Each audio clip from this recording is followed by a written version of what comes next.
Bismillahirrahmanirrahim. Assalamualaikum warahmatullahi wabarakatuh. Alhamdulillahi wa kafa. Asyhadu an la ilaha illallah wa asyhadu anna Muhammadar Rasulullah. Allahumma salli wa sallim ala sayyidina Muhammadin wa ala ali sayyidina Muhammad amma ba'd. Nabi bersabda, setelah aku datang beberapa kaum yang memakan makanan terbaik dari dunia dengan berbagai macam. Kalau kita melihat menikahi perempuan-perempuan yang tercantik, memakai pakaian yang terindah, dan mengendarai onta yang terbaik, perut mereka tidak akan merasa kenyang dengan makanan yang sedikit, dan jiwa mereka tidak putus dengan yang banyak. Lalu kemudian mereka itu tunduk pada dunia, pergi pulang hanya untuk dunia, menjadi dunia sebagai Tuhan dan pelihara mereka. Mereka berusaha untuk mewujudkan keinginan dan menuruti kehendak nafsunya. Ini adalah sebuah tekad yang baik dari Muhammad bin Abdullah untuk memperingatkan bahwa barang siapa yang menjumpai zaman seperti itu, di mana jika mereka diganti maka mereka akan mengganti, maka janganlah memberi salam kepada mereka, jangan menjenguk mereka orang sakit mereka, jangan melayat jenazah mereka, dan jangan menghargai orang yang sudah tua mereka. Barang siapa tetap melakukan hal demikian, maka ia telah membantu menghancurkan Islam. Lalu kemudian setelah Nabi membaca surat Al-Kafirun, beliau berkata, manusia berkata, hartaku, hartaku. Lalu Allah berkata, apakah engkau memiliki harta, wahai Adam? Hartamu hanyalah yang engkau sedekahkan lalu engkau simpan untuk akhiratmu, yang telah engkau makan lalu engkau hilangkan, dan yang telah engkau pakai lalu engkau hancurkan. Seseorang bertanya, ya Rasulullah, mengapa saya tidak menyukai kematian? Beliau balik bertanya, apakah engkau memiliki harta? Ia menjawab, iya. Beliau berkata, kemarin hartamu, sungguh hati orang mukmin yang bersama hartanya, jika harta itu didahulukan, niscaya ia akan mengikutinya dengan senang hati. Ini yang kita lihat ya. Coba lihat Rasulullah. Dan jika harta itu diakhirkan, ia pun akan senang diakhirkan untuk dapat pergi bersama hartanya. Lalu kemudian Rasulullah SAW bersabda, kekasih itu ada 3. Yang pertama mengikuti hingga nyawanya dicabut. Yang kedua mengikuti hingga ia pemakaman. Yang ketiga mengikutinya hingga ke padang mahsyar. Nah, kita lihat itu pergantiannya. Lalu kemudian yang mengikutinya hingga wajahnya dicabut adalah hartanya. Yang mengikuti hingga pemakaman adalah keluarganya. Dan yang mengikutinya hingga kepada masyad adalah amalnya. Ini kita melihat tentang harta terkadang dianggap terpuji, terkadang dianggap tercela. Karena kita melihat Allah berfirman dalam surat Al-Baqarah ayat 180, kutiba alaikum isyahadara ahaddakumul maitu intakara hairannal wa asyiyatu lil walidaini wal aqrabin bil ma'ruf haqqa alal muttaqin. Diwajibkan atas kamu apabila maut hendak menjemput seseorang di antara kamu, jika ia meninggalkan harta berwasiat untuk kedua orang tuanya dan karib kerabat dengan cara yang baik, sebagaimana diwajibkan bagi orang-orang yang bertakwa. Kita lihat itu ya. Wah, kalau kita melihat soal harta ini harta semua adalah titipan dari Allah Subhanahu wa ta'ala. Kalau kita mau lihat itu, ya mungkin kita ingin selalu memikirkan, padahal kalau kita menyadari semua harta, ya semua adalah titipan dari Allah Subhanahu wa ta'ala. Lalu kemudian Rasulullah Shallallahu Alaihi Wasallam bersabda, sebaik-baik harta yang baik adalah harta milik orang yang soleh. Ini kalau kita melihat bahwa begitu besarnya harta-harta yang diberikan oleh Allah bagi orang-orang yang soleh.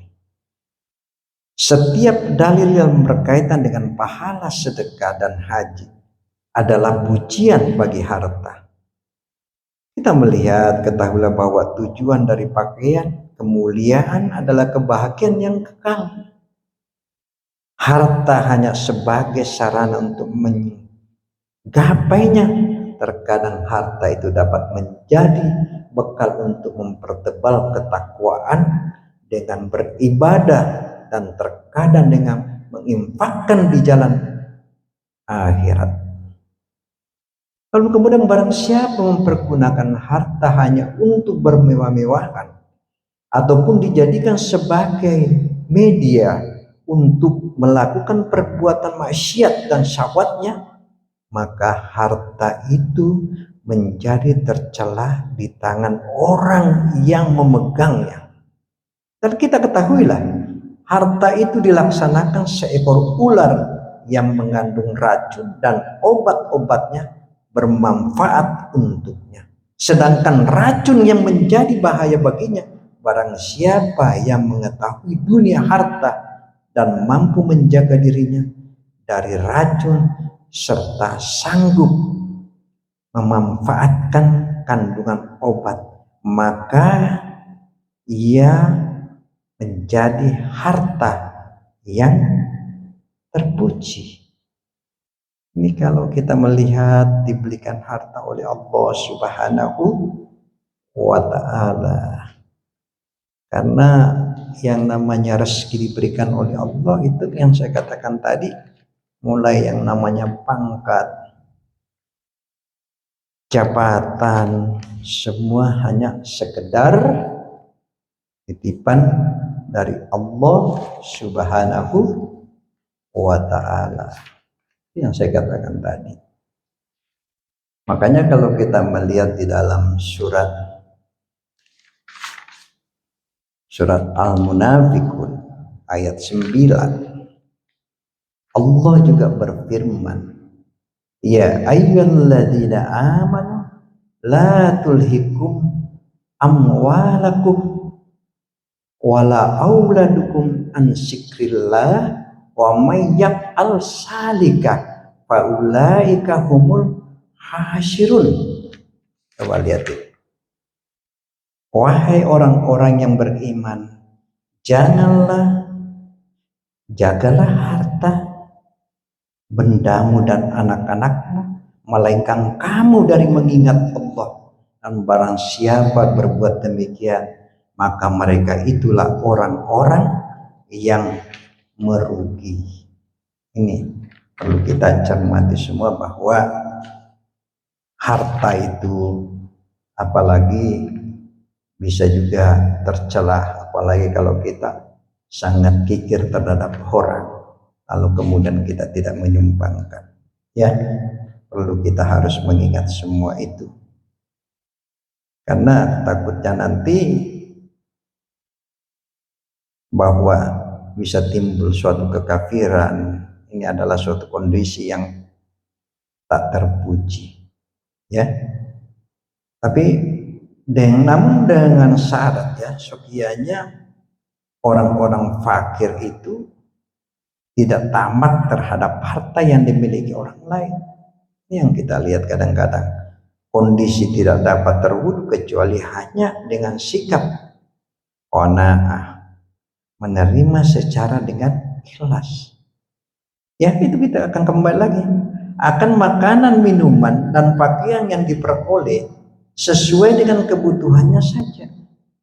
Untuk itu, orang hendaknya mengatasi diri dengan batas minimal, mengembalikan ingatannya akan membutuhkan hanya untuk sehari ataupun sebulan, hingga dirinya tidak dapat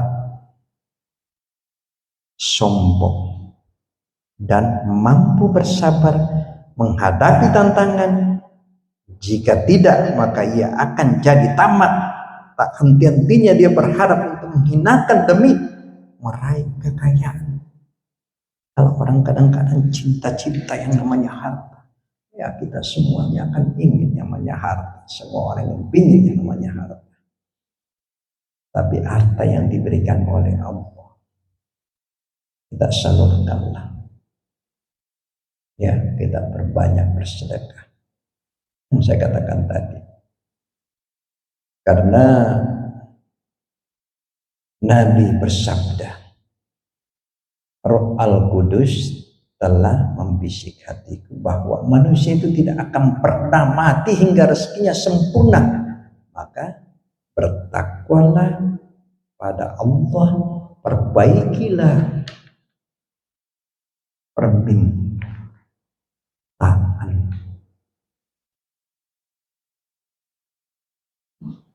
Karena kenapa? Abu Hurairah berkata, Rasulullah Shallallahu Alaihi Wasallam bersabda, wahai Abu Hurairah, jika engkau benar-benar lapar, maka makanlah sepotong roti dan minumlah secangkir air. Sebab yang ada di atas dunia ini pasti akan hancur. Obat sifat rakus dan tamak terdiri ada 3 unsur: kesabaran, ilmu, dan amal. Pertama, amal, yakni menjalani hidup secara sederhana dan murah hati dalam berinfak. Barang siapa ingin meningkatkan sifat qanaah, maka kurangilah pengeluaran, belanjakanlah. Dalam suatu ungkapan yang disebut, mengatur pengeluaran adalah setengah dari kehidupan.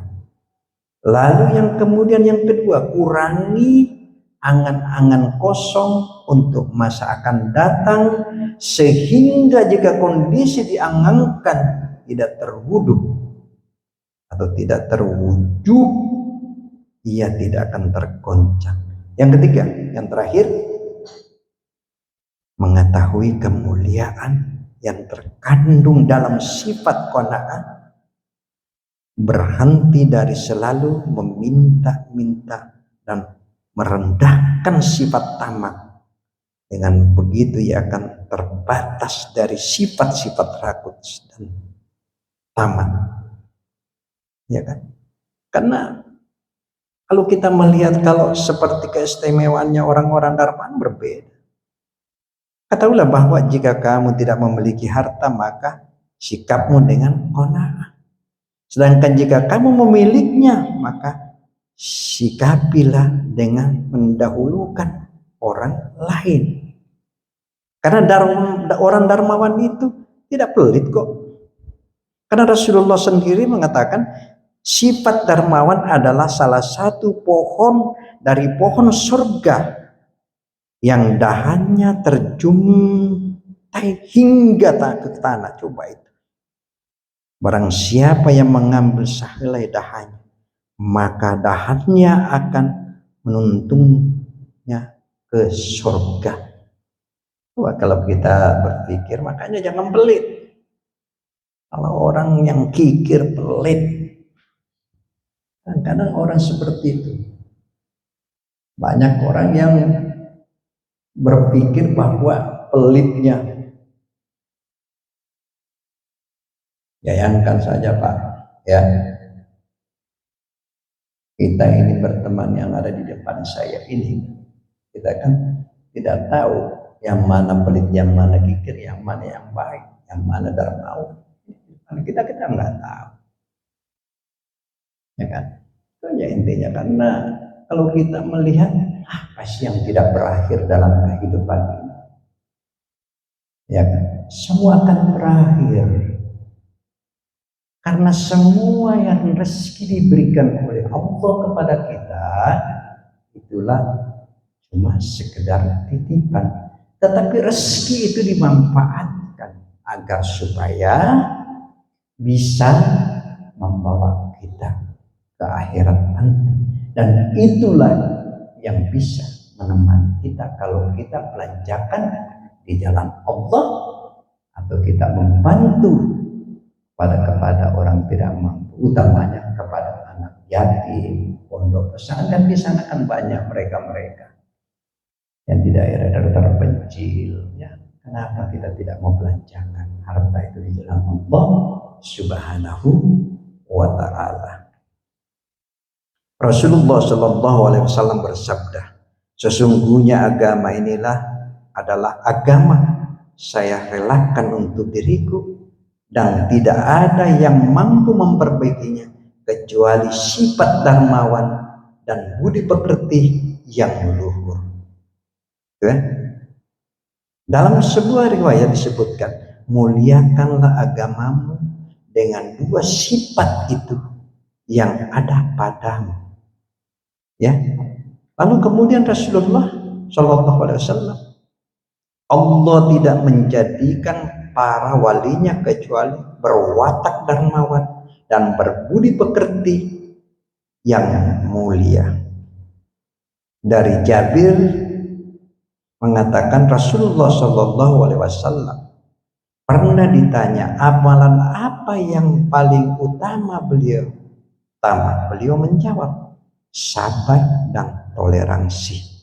Inilah kira-kira penyampaian saya. Nanti kita akan lanjutkan lagi karena sudah memasuki waktu jam 6, tidak lama lagi masuki maghrib. Mudah-mudahan sebentar setelah habis maghrib kita lanjutkan lagi. Assalamualaikum warahmatullahi wabarakatuh.